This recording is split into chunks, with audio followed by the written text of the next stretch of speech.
This is going to be a controversial take, but if you want to be a good photographer, your camera does not matter. Your equipment doesn't matter. An amazing location, it doesn't matter.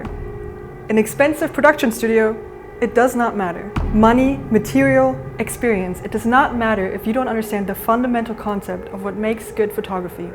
Light.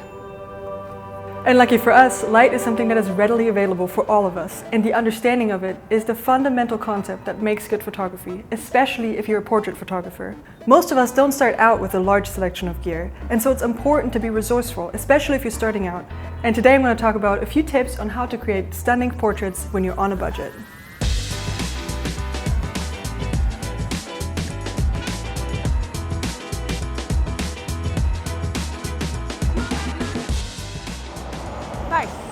My first tip is utilize natural light. We talked about this in the previous video, and it's really just such a good tool for creating beautiful natural portraits.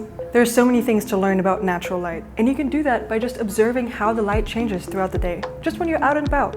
See what it looks like just before sunset, just after sunset, and see how you can incorporate that into your portraits. This is especially useful if you're shooting outside, which a lot of us do when we're starting out.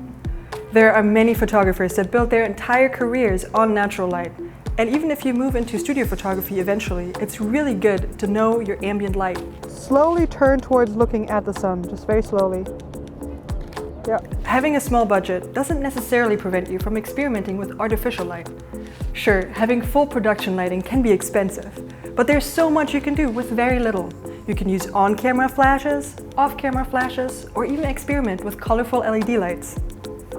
And don't be afraid to use flash outdoors. It can create really cool effects. You can do so much with so little equipment.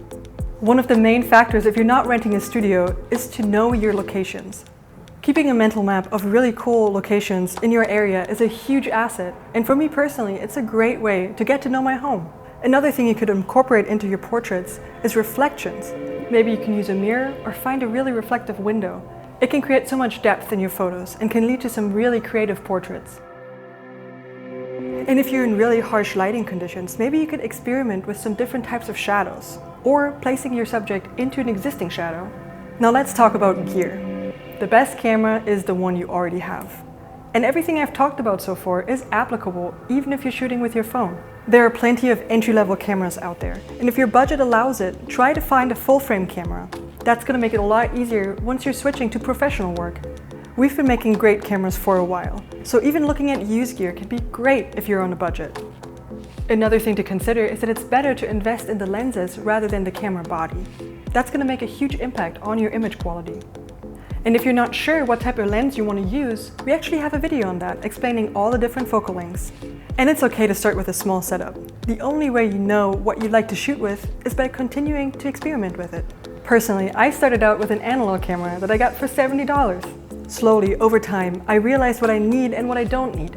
And now I have a full professional setup that's perfectly tailored to my needs. And now to my last point. The most important investment you can make in your photography journey is yourself. You're watching this video, and that shows me that you already know this point. Educating yourself, either by watching videos, reading books, or just experimenting, is a very valuable habit, and it will make you a better photographer over time. And if you do ever have any technical questions, you can always come to our superstore and talk to our experts.